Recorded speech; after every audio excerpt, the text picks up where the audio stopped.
भाई अभी तक तो हम एक्सपोनेंशियल एक्सप्रेशंस को हल कर रहे थे, लेकिन अब हम एक्सपोनेंशियल इक्वेशंस को हल करेंगे।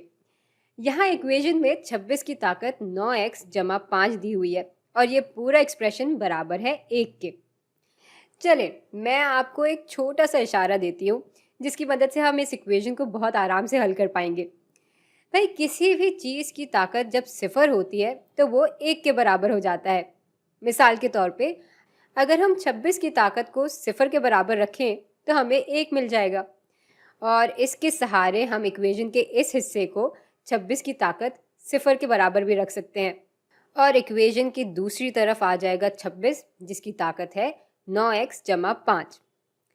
अब चूंकि इक्वेशन के दोनों हिस्सों में एक जैसी बेसिस है इसलिए हम इनकी ताकतों को एक दूसरे के बराबर रख सकते हैं। तो 9x जमा 5 बराबर आ जाएगा सिफर के। अब इस इक्वेशन को हम x के लिए हल करेंगे और ऐसा करने के लिए हमें इक्वेशन के दोनों हिस्सों से 5 को माइनस करना होगा। यहाँ फिर 9x बराबर आ जाएगा -5 के और फिर x को मज़ीद हल करने के लिए हम इक्वेशन के दोनों हिस्सों को 9 से तकसीम कर देंगे और यूँ x बराबर आ जाएगा -5/9 के।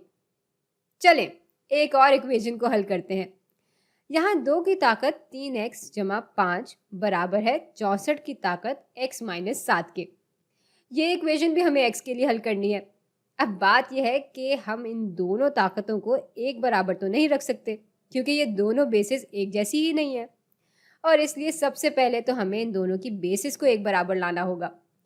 2 की ताकत जब 6 होती है तब हमें 64 मिलता है। आप चाहें तो इस बात को अलग से परख भी सकते हैं और इसलिए अब हम इक्वेशन के इस हिस्से को यूं ही लिख लेंगे। ये आ गया 2 और इसकी ताकत 3x जमा 5 है और इक्वेशन के इस तरफ आ जाएगा 2 की ताकत 6 और इस पूरी चीज़ की ताकत होगी यही यानी x माइनस 7। अच्छा अब ये सूरत हाल देखकर मुझे एक एक्सपोनेंशियल प्रॉपर्टी याद आ रही है। इसमें होता यह है कि अगर a की ताकत b है और इस पूरी चीज़ की ताकत c है तो ये असल में बराबर होता है a की ताकत b ज़रब c के। ये दोनों बिल्कुल एक बराबर होते हैं और बस इसलिए हम इक्वेशन के इस हिस्से की ताकतों को आपस में ज़रब दे सकते हैं। यूँ फिर 2 की ताकत हो जाएगी 6x माइनस 6 ज़रब 7 यानी 42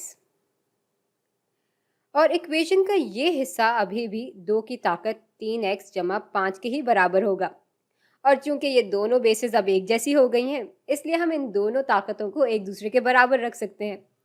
यूँ 3x जमा 5 बराबर हो जाएगा 6x माइनस 42 के। चलें अब सारी x की टर्म्स को दाएं तरफ ले आते हैं। इसके लिए हमें इक्वेशन के दोनों तरफ से 3x को माइनस करना होगा और साथ ही सारी मुस्तकिल टर्म्स को बाएं तरफ ले आते हैं। तो इसके लिए हम इक्वेशन के दोनों हिस्सों में 42 जमा कर देंगे। यहाँ फिर ये दोनों आपस में कट जाएंगे और 5 जमा 42 बराबर हो जाएंगे 47 के और इक्वेशन के इस तरफ 6x माइनस 3x बराबर हो जाएंगे 3x के और ये दोनों आपस में कट जाएंगे। अच्छा अब x को मज़ीद अलग करने के लिए इक्वेशन के दोनों हिस्सों को हम 3 से तकसीम कर देंगे। यूँ फिर x बराबर आ जाएगा 47/3 के और बस यूँ हमने इस एक्सपोनेंशियल इक्वेशन को हल कर लिया है।